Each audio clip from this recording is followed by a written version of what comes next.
Did you know I found out what Art's costume was made out of? Art the Clown. I know what his costume was made out of. No. What do you mean it's made out of? Well, the material it was made out of, I know what it is made of. It was made of polyester. Oh my God. Oh my God, mate. Come on. Get a little bit of gasoline. I'm gonna make it burn. I'm gonna make it burn. Let's go. You are now listening to the You Run podcast, the only horror movie review podcast completely run and controlled, not by me and Marc, your hosts, but by you, our listeners. Hey Scoob, we're on the radio, bro. You wanna die tonight? Zoinks! You choose the movies. You score them. You review them. You do it all. Because after all, this is not our show. This is your show. I'm your number one fan, Mr. Man. It's not perfect. It has its problems. The You Run podcast. It was just weird. I don't know. I guess like a weird vibe. The You Run podcast. Bitch, you better not forget about me. Don't you ever forget about me. Hey, this is Naomi Grossman, best known as Pepper from American Horror Story. Hi, it's Imitation Dave. Buddy, you son of a bitch. Just make sure you fucking listen. This was fucking incredible. He's the one you need to blame. Get a little bit of gasoline. I'm gonna make it burn. I'm gonna make it burn. Let's go. I'm gonna make it burn. I'm gonna make it burn. Hello, welcome to the You Run podcast. My name is Scott. My name is Mark.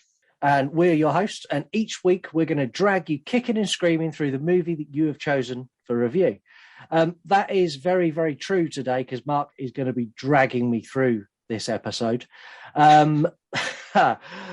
This week is a very special week for the You Run podcast. This is officially a year. We've now been on the air for over a year.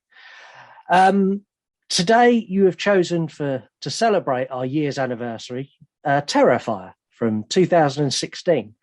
But before we talk about that, check it out.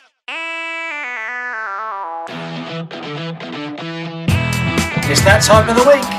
It's time for Mark to recommend an account. My recommended account for this week is Kevin from Twin Pines Video. So Kevin is a digital artist, filmmaker, a VHS collector, and his Instagram account's incredible. If you haven't followed Twin Pine Videos, and I strongly recommend you do it immediately. This guy does some amazing stuff with his videotape collections by making photoshopped artwork, usually centered around what the VHS is. So you'll have a Ninja Turtles episode where he's got the VHS of the Ninja Turtles and it's in the subway or in the sewers, etc. It's really great. He does a lot of cool stuff and he's someone that I've followed ever since I started Instagram, and I think I'd like to help him grow his page. And if this is one way of doing it, please take the time, search him, give him a like, give him a follow, and show him some love. Sounds good to me. I don't think I follow him either. No, well, you should. He's great. Yeah, he does a lot of cool stuff. Okay, cool. Well, that's what I'm going to do when we finish recording this. Okay, not for nothing, but that's the nicest thing a guy has done for you all night. Seriously? It's Halloween night. A masked, silent killer hunts teens while sneaking and walking slowly. No, it's not that movie.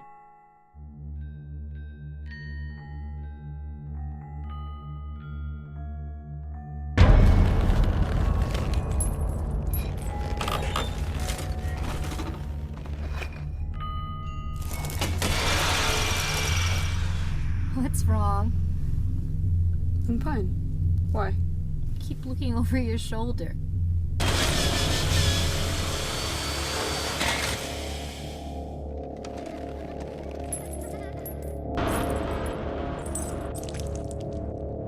What if that guy did this to your car? What guy? The clown? You really think someone slashed my tires? He knows this is your car. He saw us getting into it earlier. Hey, handsome! Cut it out. My friend wants your number. Kill you.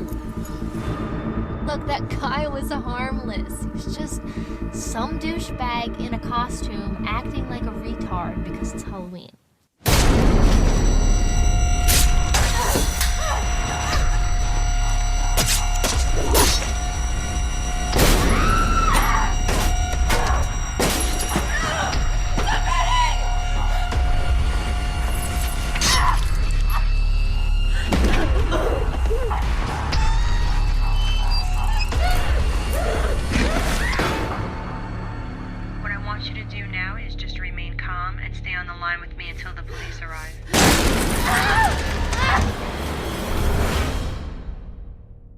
That was the trailer for Terrifier. This movie starts with us looking at an old beat-up TV.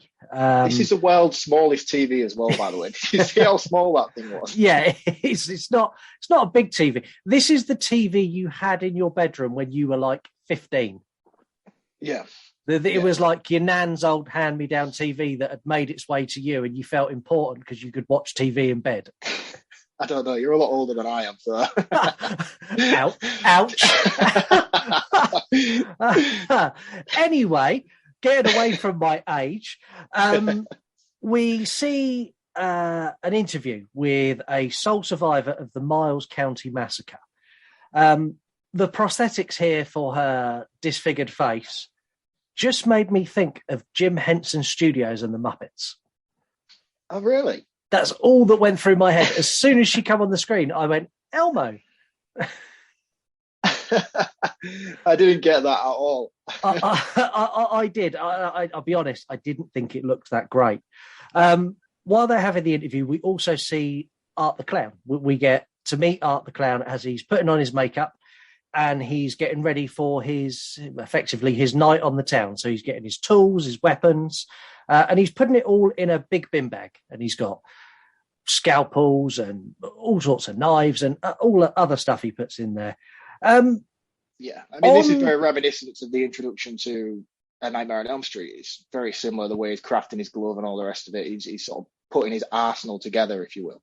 Yeah, the only difference is Art the Clown throws it all in a bin bag, and that is the strongest bin bag in the world. It holds a scalpel and doesn't tear. What the fuck? Yeah, it definitely is. And I want to touch up on this again later on. It's something that I feel we're going to need to touch it. So if I forget, remind me once we get to the end to come back to the open, because I have something I need to ask. Okay, no, that's fine. I've got lots of notes on the bin bag in particular, so I'm sure we're going to cover it. Yeah, no, mine isn't bin bag related. This is story related. It actually serves a purpose. Okay, well, so does my bin bag facts. You're poo-pooing it before I've got there. So the interview continues with the Miles County Massacre survivor. After the interview, the interviewer is in her dressing room and she's talking to, I think it's her boyfriend on the phone, and she's not very nice about the lady with the disfigured face. And the lady then jumps out from her closet and gouges her eyes out. Yeah. And I thought this looked great. Did you? I mean, you're mocking the practical effects already. I thought it looked fantastic. Really? I really didn't. I'm going to hate on a lot of the practical effects in this because I thought a lot of them look like what they are. They're budget practical effects. I mean, this looked like someone was mushing their hands into just some rubber that was filled with blood to me. See, that's one thing I need to say as a disclaimer about me. This is the kind of stuff I love. Like, the cheaper, nastier, the better for me. I think it looks fantastic, and I actively seek this kind of stuff out. I mean, you know how much I love Hotel Inferno, and that is the lowest grade you can get in terms of practical effects, and I could eat that up all day long. So for me, I actually really enjoyed this a lot. Yeah, I didn't. Not so much. We now get to meet the two main characters. We get to meet Tara and Dawn, who are two pissed girls. Basically, they've been out on the lash. They get back to their car, and Dawn is insistent on drink driving. Tara convinces her not to, and instead says, let's go and get some food. While they're having this debate of whether she should drive or not, they spot Art the Clown stood there like Santa with his bin bag over his back, and he just stares at them. And as a character, he's really unsettling. He's not pleasant to watch at all. He has such an awkward eeriness about him. The way he's obviously a silent character. He doesn't say anything, and he can convey so much without even speaking, just literally by being awkward in every situation he's in. It's unnerving. I think the actor's really good. The actor who plays Art the Clown is fantastic. Yes, well, this is actually a different actor because Terrifier is sort of like a spin-off moulding of the anthology series All Hallows Eve, which is where he first started. So he was in that as sort of like the overarching character that tied all the anthology stories together, if you will. And he was played by a different character in those films. So in here, he's being replaced by Howard David Thornton. Yeah. In comparison to the two, there's not really much different, if I'm honest with you. I think the prosthetics look slightly different in All Hallows Eve just due to the shape of his face, and I think he's a bit bigger build than what Thornton is in this. Yeah, but Thornton does a really good job. Job. So the girls sort of give him a bit of shit, and Dawn's like, hi, my friend really likes you. And then when they're arguing about that, he disappears. So they go off to get pizza. They get in the pizza parlor. They sit down, they're waiting for their pizza. And in struts Art the Clown, and leads into possibly my favourite scene in the whole movie. Art the Clown in the pizzeria is genius. Yes, I like this a lot. So good. He sits there and just stares and smiles and waves. And then Dawn gets up and goes, I've fucking had enough of this. Goes and sits on his lap and kind of like manhandles him around to take a couple of selfies. And not once does he look away from Tara the whole time this is happening. No. And then Dawn goes back and sits down and goes, oh, you've done really well. We've already got 8 likes. I was like, that's great. Yeah. Because we've all been out on the town and there are girls like Dawn. They exist. Those girls are real. That's a real portrayal of a drunk lady. I have met my fair share of them. Yeah, they're definitely out there. They get given their pizza. Art the Clown goes to the toilet and then quickly gets ejected for smearing his shit all over the walls in the bathroom. Yeah. It's foul as well. And I mean, he does this in All Hallows Eve. It's something that they've brought over. I don't know why they're insistent on him doing this in bathrooms. No, it's not good. And again, that's something that drunk people do. Yeah, I don't think Art's drunk in this though. No, he's got some issues. I'm not sure if he's drunk, but he's definitely got some serious issues. Yeah. After they've had their pizza, they go back to the car. They've both sobered up now. Tara, in fact, no, I've missed something. Art the Clown goes to before he smears shit on the walls, he goes to one of the toy machines and gets a toy ring and gifts it to Tara. Yes, he does. It's like a sort of a proposal kind of thing, if you will. Yeah, a creepy mime proposal. Which she doesn't really have a choice but to accept. But anyway, they go back to the car. They're sat in the car, or they get to the car, and the tyres have been slashed. Tara calls her sister to get a lift home. And we leave those characters and we go back to the pizza parlor. In the pizza parlor, you've got one of the staff members has just finished cleaning Art's handiwork up in the toilet. He walks out into the kitchen and the tone of the movie flipped on its head in a second. Yes, 100%. And it just takes a very, very swift turn. And it was at this point that I knew exactly what I was getting myself in for, I think. Yeah, this was because I saw this when it first came out, and I was a bit like, no, it's okay. But I forgot all about it. It's been a long time since I watched this. On this rewatch, I was like, fuck, I forgot all about this. So he walks out and he discovers the manager's severed head, which has had the eyes and the mouth cut like a pumpkin, and there's like bits of a wick sticking out, and it's burning like a pumpkin. Yeah, and I immediately was like, oh, they've just written that off to Halloween 2018. And then I realised this came out first. And I was like, oh no, Halloween 2018 has ripped off Terrifier. Halloween 2018 done it better. Do you think? I thought it looked great.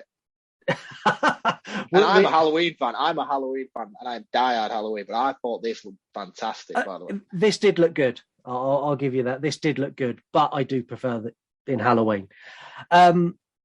As the guy starts to freak out, Art appears, and the guy does something quite sensible. He runs for his life and tries to get out of the building. He can't get out, all the doors are locked, so he reaches for the phone and loses half of his hand to a cleaver, which this effect was awesome. Yeah. I love this. It's not very often in films where I like turn around and go, oh shit, but I genuinely was like, oh shit, when this happened.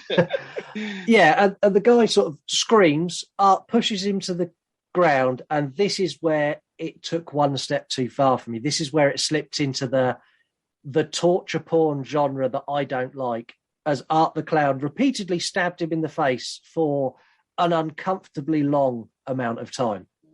Yeah, no, I still liked it. I'm still on board at this point. I'm still very much, yes, this is fantastic.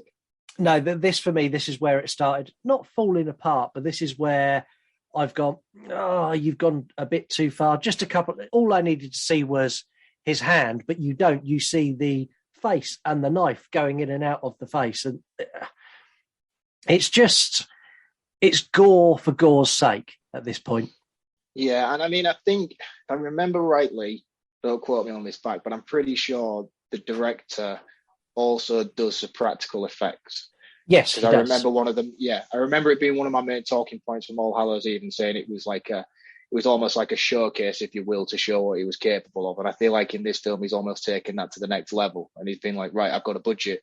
What can I spend it on? I know. Yeah. I'm just going to rinse it all on practical effects and try and make this look as gory and as brutal as I can. Yeah, and I think he goes overboard with it, but it's personal preference. I'm not a huge fan of the whole torture porn, over the top gore. I'm not either. And I think if it's done right, it's good. And I feel like when it's done in films like this, where it's so low quality and so B-movie-ish, I kind of enjoy it because I can appreciate the artistry that's gone into it. I feel like when it's done on a big Hollywood budget and it's so realistic, that's when it turns me off. But when I know that there's a level of serious artwork gone into creating a certain scene like this, it's something that I do appreciate compared to most others. Okay.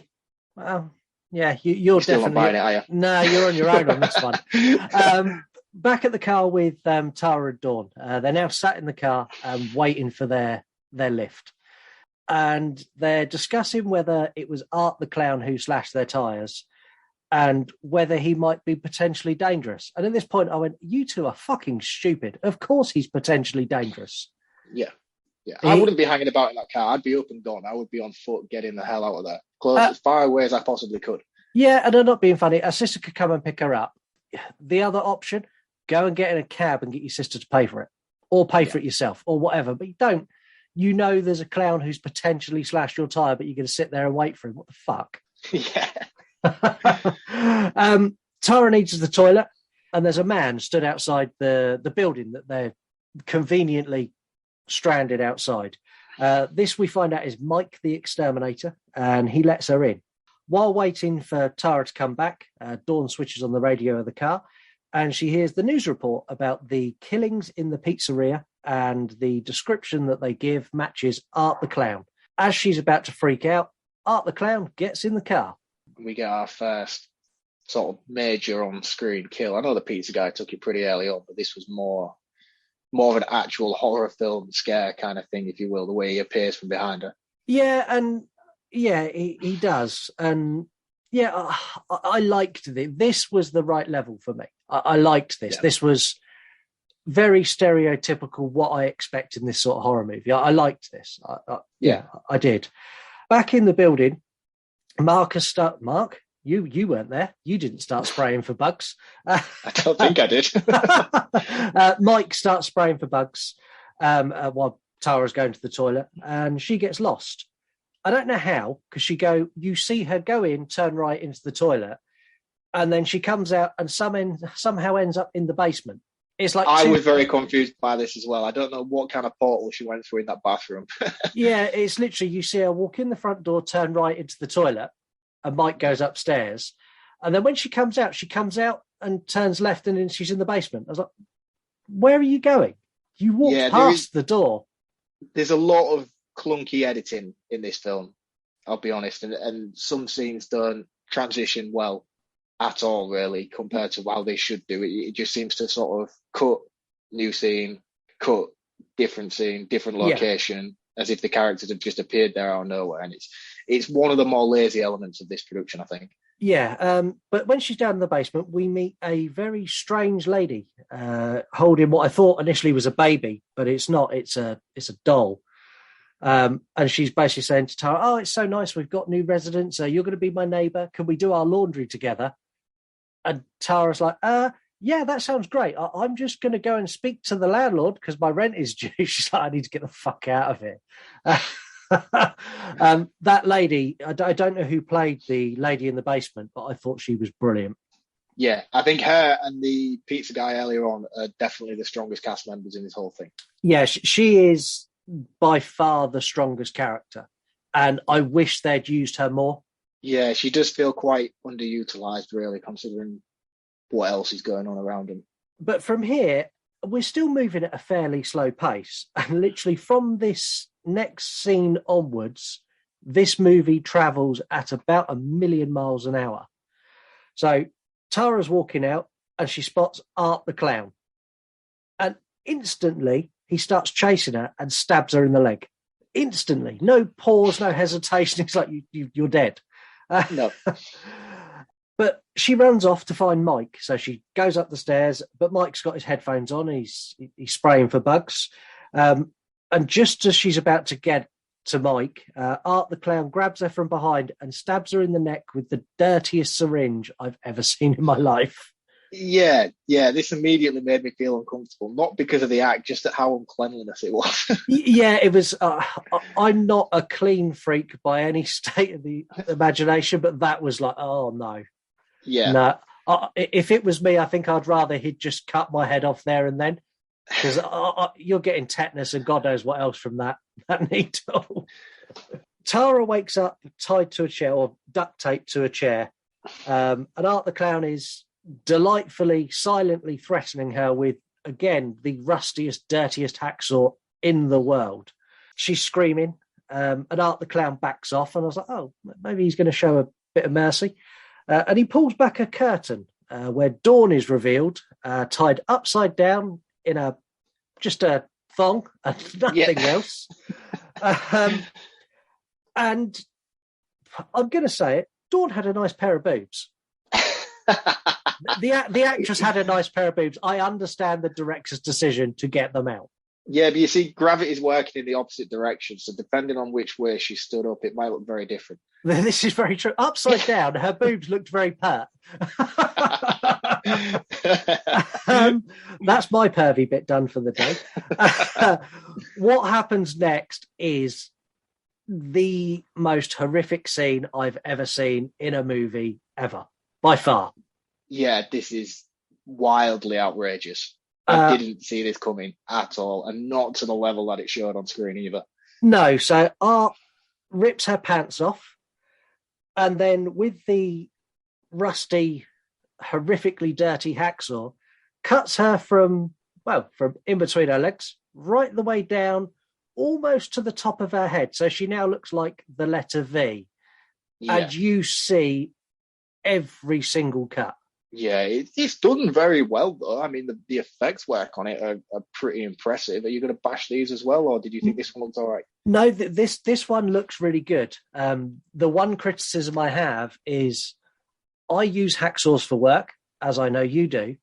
Yes. There is no way in 1,000,000 years that hacksaw would have done that without snapping that blade. No, I just think not in the time frame he did it in either. No.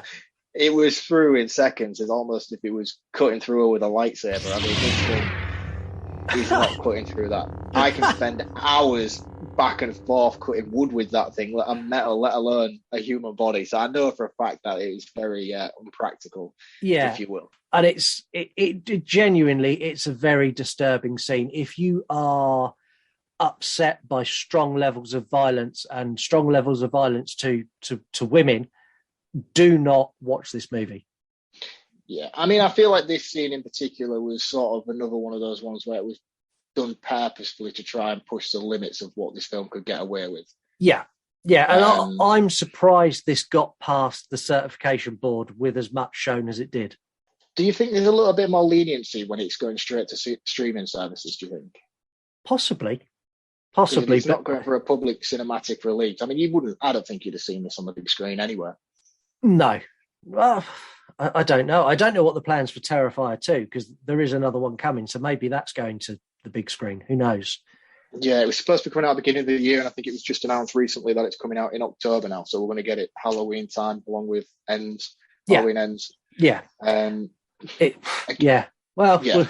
we'll see. I think it's quite clear to the listeners I will not be rushing to see it. Yeah, I mean, I think it's a crowdfunding thing anyway. I know he's had to ask for a lot of money in order to finish. I think what he stated on his last Kickstarter was, we've run out of money. We want the final scene, closing act, to be as big and as loud as we can possibly make it be.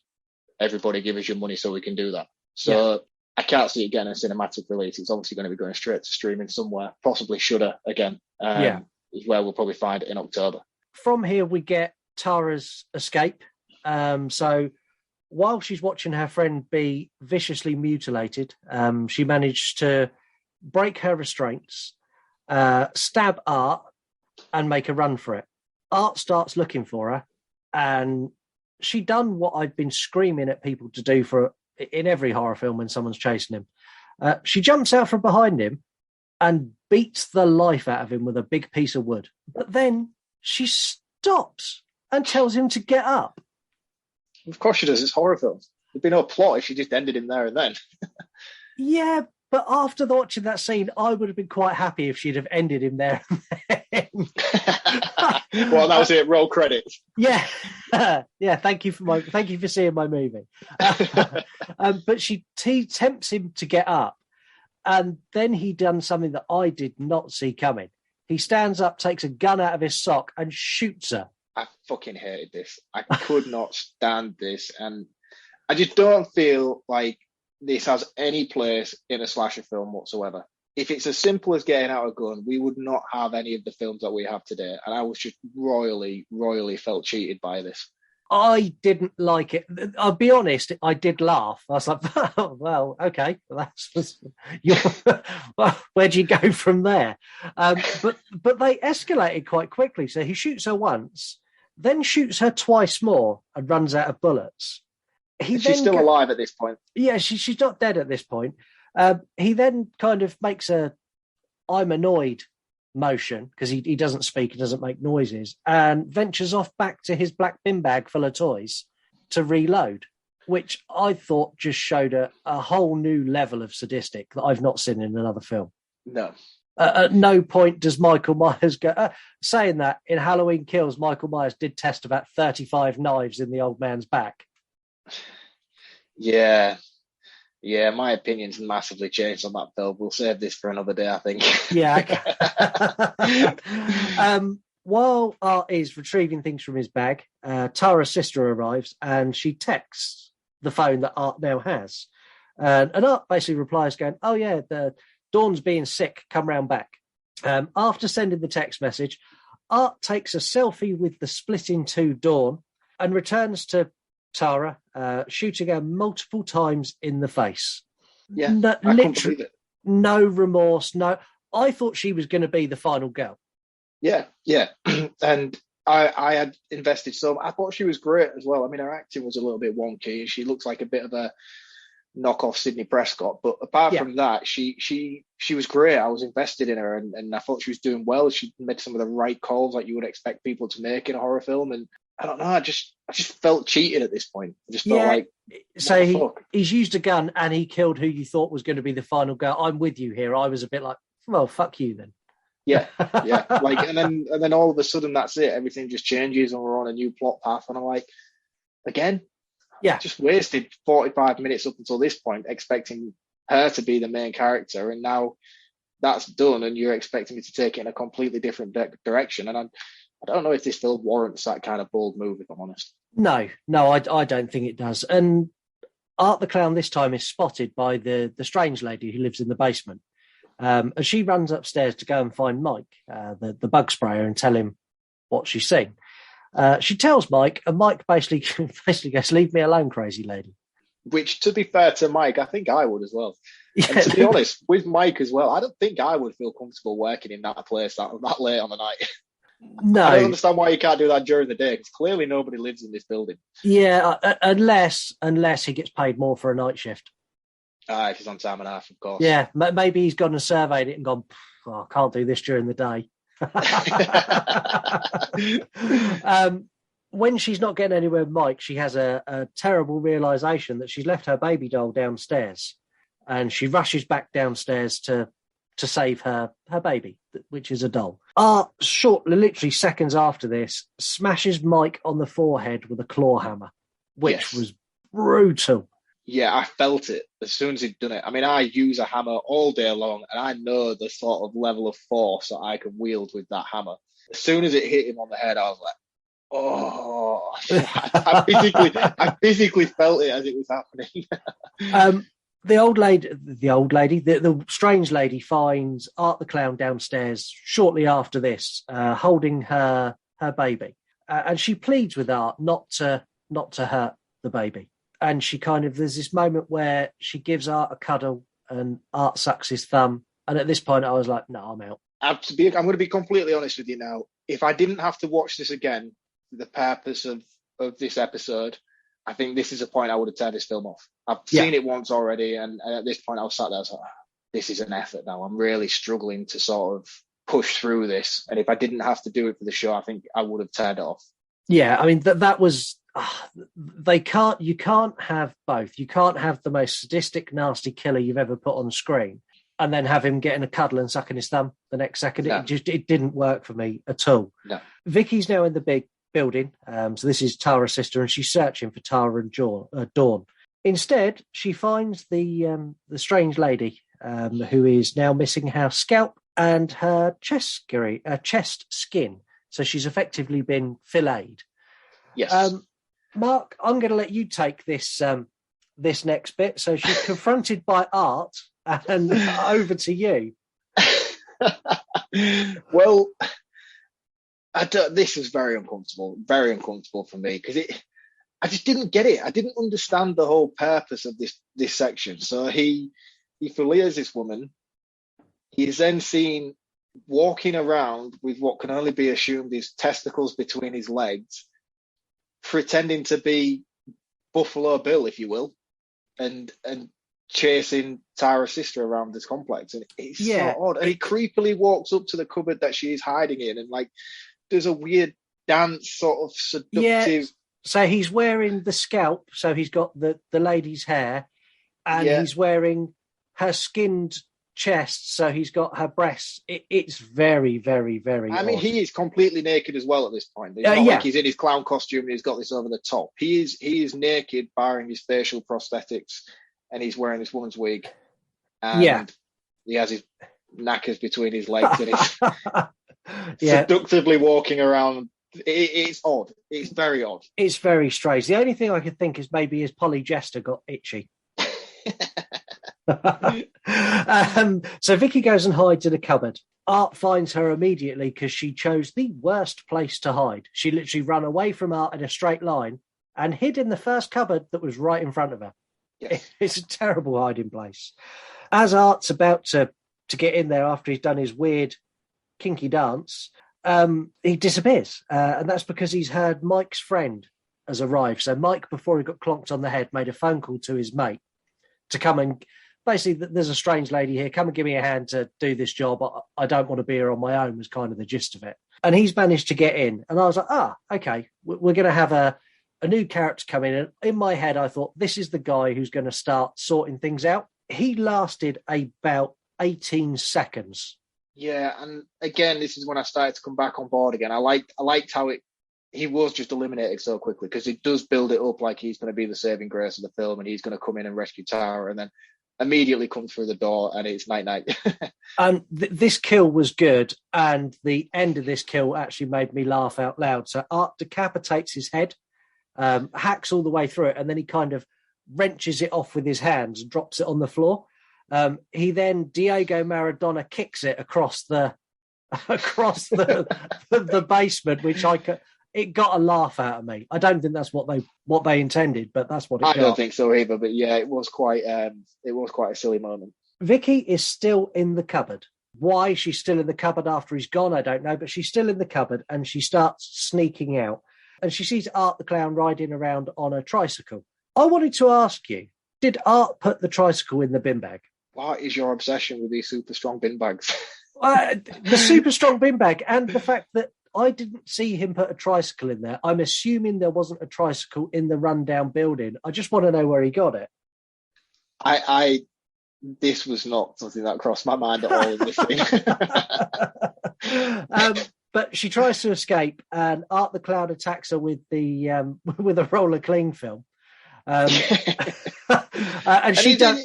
I don't get this, right. Every time you see this in a film, whether they get a bag over the face or whether they get the mouth wrapped in cling, why? And they have the hands free. It's not like he's like got her hands tied behind her back or anything. Why does she not immediately just stick a finger in her mouth and rip the hole? Yeah, she does that, but it takes her a good. She's on the point of death, before she goes, "Oh, yeah. maybe if I rip a hole in this thin cling film, I might be okay." She scrambles away on the floor and picks up a rusty nail and stabs Art in the foot. Art makes the motion that he's going to scream and doesn't scream. And at that point, I liked that. I thought that was great. Yeah, that he should do this big, like, ah! But he didn't. He just kind of made the face that he was screaming. But her screams, her screams wake up Mike. So I don't think Mike would have got up from that hammer, but he does. There is no way Mike was getting up from that hammer. He was done immediately after that blow. So Mike is making his way downstairs. Tara's making her way upstairs, and she goes past. Vicky's making her way back upstairs, and she goes past Tara's corpse, which is now. This looked awful. This genuinely looks shit. I mean, I'm championing the practical effects in this film, but it looked like a sex doll tied to a chair, like a shitty fake blow up sex doll like you'd find in a comedy sketch. It looked bad. And again, she's got a sign that says circus and some fairy lights tied around her. Yeah. Again, did they come in the bin bag? The bin bag carry is Art the Clown's bin bag like Mary Poppins' bag?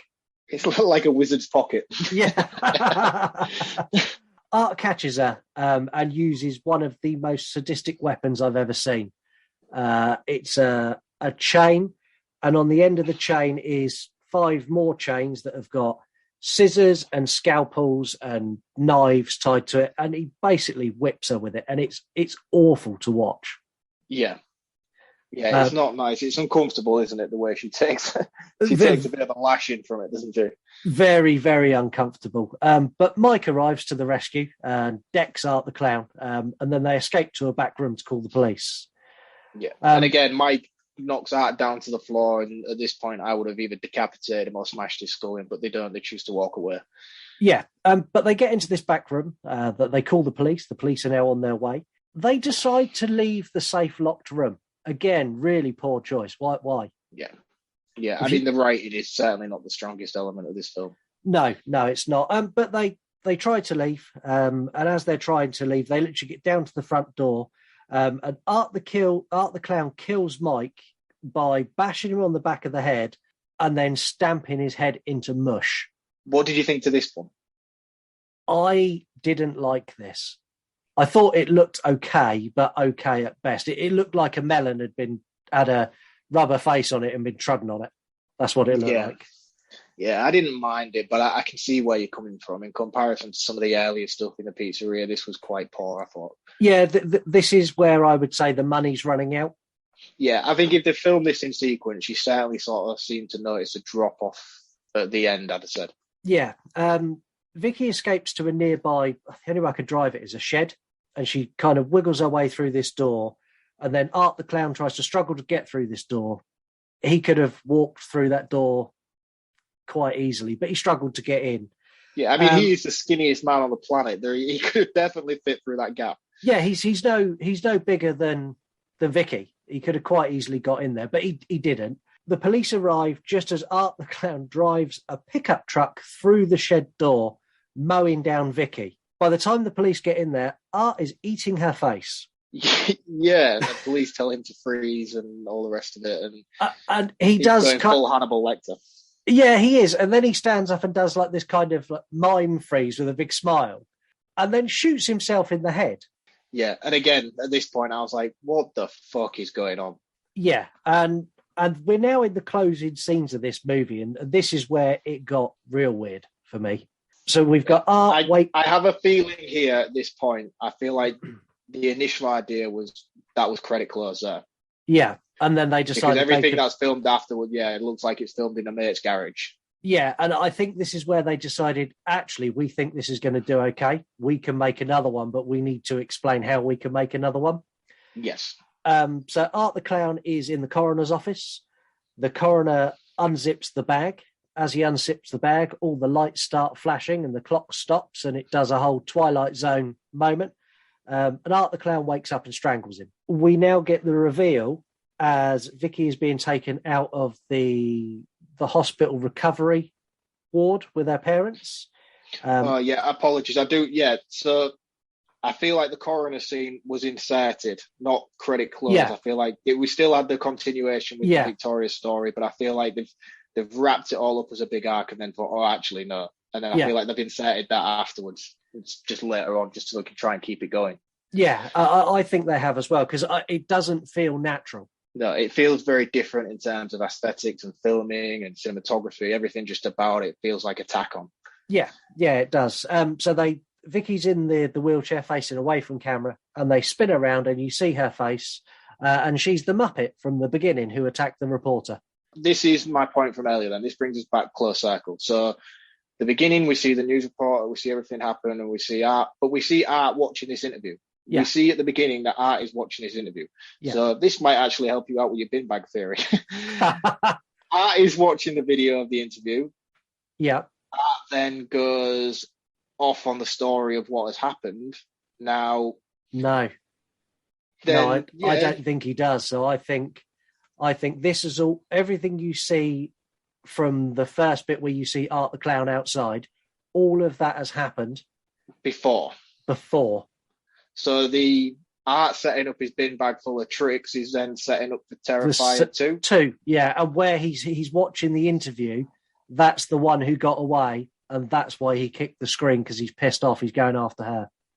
So you think this is him setting up for the sequel? So therefore, he didn't have a tricycle in a bin bag all along. Problem solved. Yeah. Well, I'm glad we've solved that. Personally, I thought this movie was cack, but let's see what you think in 3-word reviews.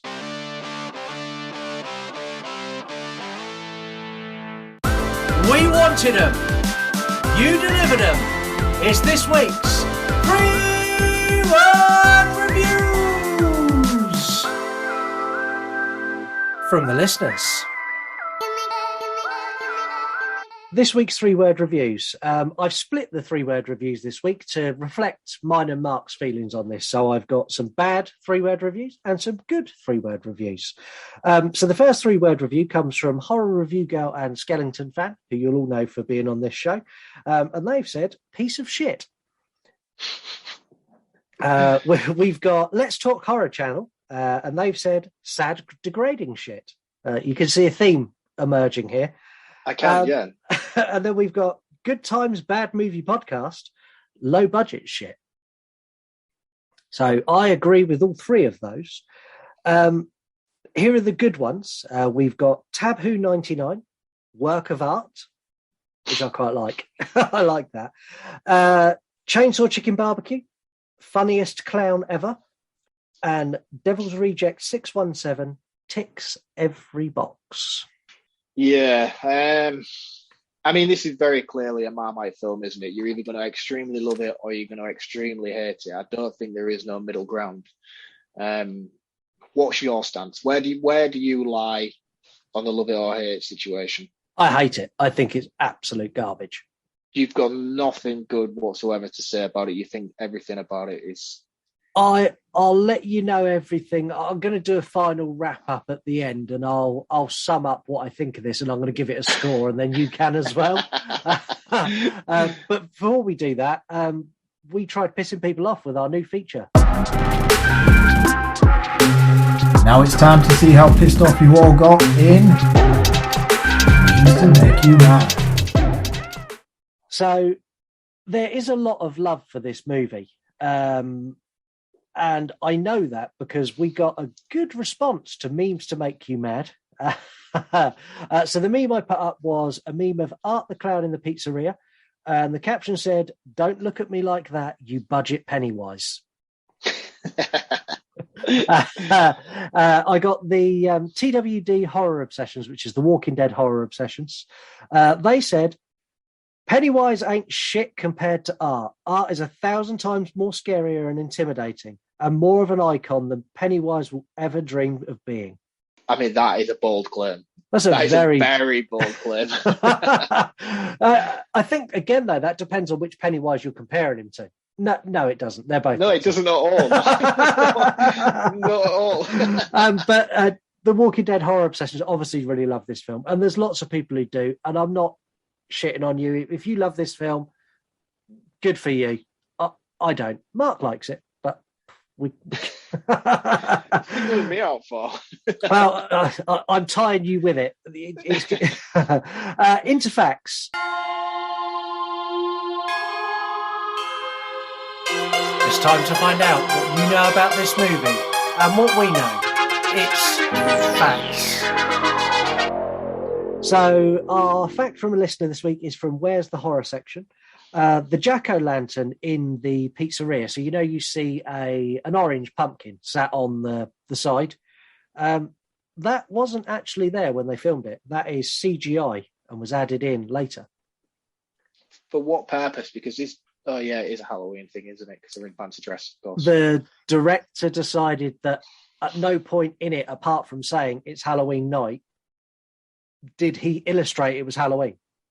It wasn't until you mentioned the pumpkin that I would have ever, even with the fancy dress, I would have just assumed it was a fancy dress party. I didn't put the two together that this was Halloween night at all. No, so that was an attempt to make this more Halloween-y. Yeah, just so people can watch it every year. Yeah, yeah, exactly. A little bit like Halloween 4. Whoa. Hey, come on. Into my facts. So this was made on an estimated budget of 35 grand. And I won't lie, making this on 35 grand, it's outstanding. What they produced for that little money is very, very, very good. The director, Damien Leone, it was a special SFX, special effects makeup artist before he was a director. And he used this to showcase his work. Yeah. That was his goal. I don't know if he'd done this to try and get more work, and then all of a sudden found himself, actually, I'm just making my own films now. Yeah, well, I mean, what you've got with All Hallows Eve is he did. There's a section in All Hallows Eve which is a closing section, which is called Terrifier, coincidentally enough, which is a main focus on Art the Clown, and he also did the first section, which is called, I think it's called the Ninth Gate of Hell or something like that, which Art's in very slightly, but it's not really his story altogether. And I think then he got a third anthology section, which he made after, I think somebody had approached him. Someone's going to kick my ass in the comments after this, but I think somebody had approached him and asked if he wanted to include his section in the anthology, to which he turned around and said, no, I've got other shorts I'll use. Why don't you just let me make the full anthology? So he used his Ninth Gate section and his Terrifier section in the closing act. And then at that point, he made the middle section, which is definitely the weakest of the bunch. Right, okay. And then I think after that, he was then approached to then maybe take Art further, which is why he came up with Terrifier, the film. Right. Whether these have any resemblance or correlation to that, I don't know. I don't know if this is a standalone or if it's a continuation of his character from that, or if he's just used the character. I have no idea, and I really don't give a shit either way. But that ties us nicely in, because my final fact is Terrifier 2 has finished filming. It's now in post-production, so the story is going to continue. Claims from the director, it is going to be a lot bloodier than this one. And it's going to definitely be over 2 hours long. Fucking hell. I was done about 40 minutes in on this first one. I don't think I could take 2 hours in a sequel. I don't think I could do 2 hours, and especially not if he amps up the violence, because this is too far for me, this film. Yeah, that wasn't really an issue for me. There was things I didn't like. Like, I didn't like the scalping and the transsexual Art the Clown section, but overall, I don't know. I'm very torn. This movie, for me, this is average at best. No, it's not even average. The violence and the gore is just for violence and gore's sake. The creations of scenes that are in there that do nothing, that are just pointless scenes just to showcase the special effects. It felt cheap. It is cheap. It was a cheap movie to make. It felt cheap. The acting, excluding Art and the weird lady downstairs and the guy in the pizzeria, I didn't think any of them were particularly good. The story is poor.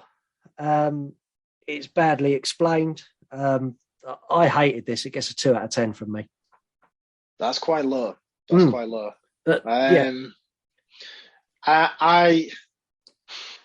I can understand where you're coming from, and to be honest with you, mine probably is as low as yours. I would maybe stretch it to a 3, possibly a 3.5, but that's only because I feel like this film sort of screams out to what I like about low-budget horror films. Hold on, though, because you don't score out of 10, you score out of 5, so is that a 3.5 out of 5? No. Not at all. If I was to score this out of 5, it'd be a 2, 2.5. So it's middle of the road. I was just accommodating to your no. out of 10 score chart. Who scores things out of 10 when you're talking about films? It's weird. It's a 5 out of 10. Yeah, well, 5 out of 10. It's a 5 out of 5. Yeah. Well, this again, it just shows that we're different people, and our scores are definitely different, because you scored it 2.5 out of 5, and I've scored it 2 out of 10, which I think puts you at a 1 out of 5. Ooh. Yeah, very, very low.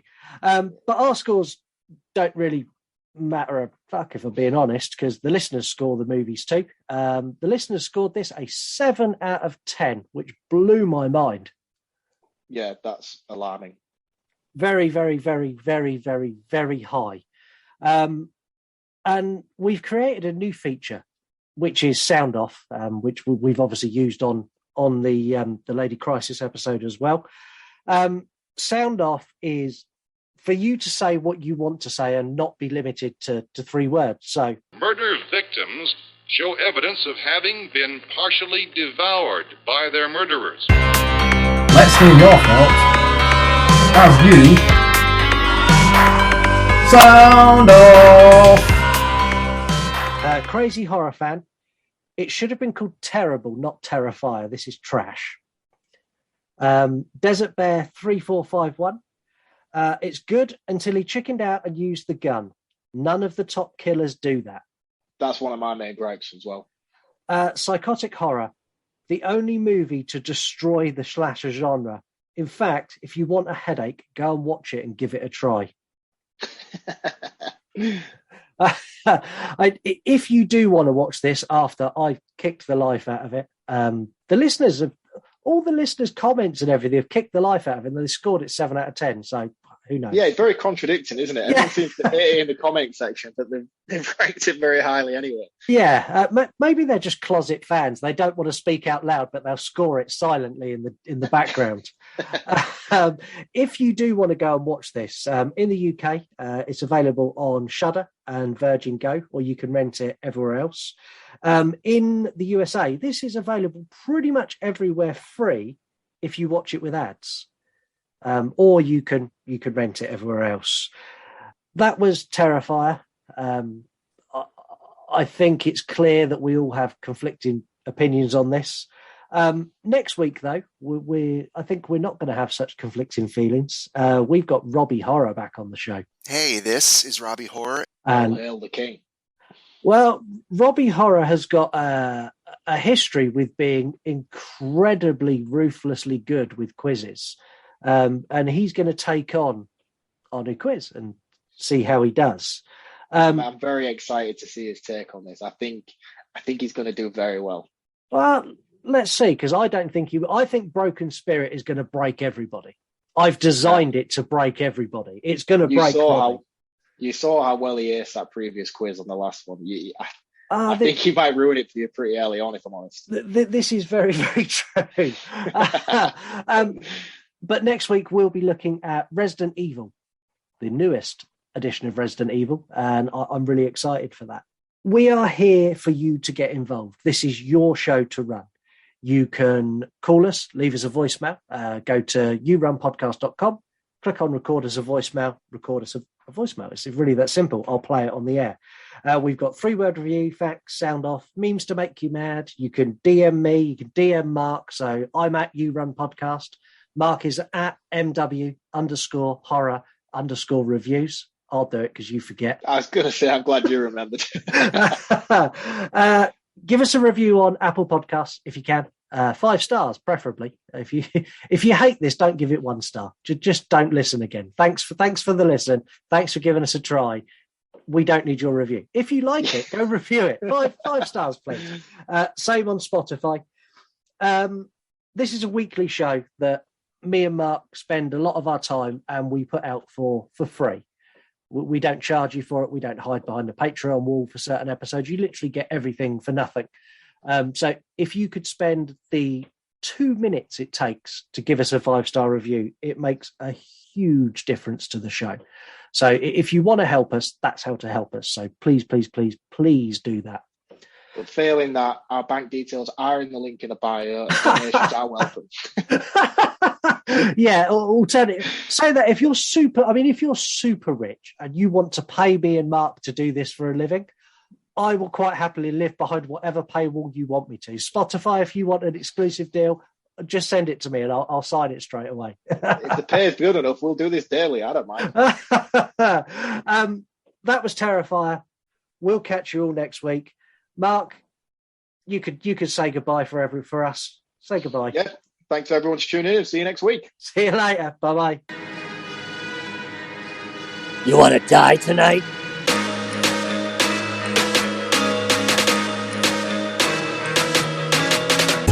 Thank you for listening to this week's episode of the You Run Podcast. Don't forget to get involved in the show. All you need to do is head to our website, yourunpodcast.com.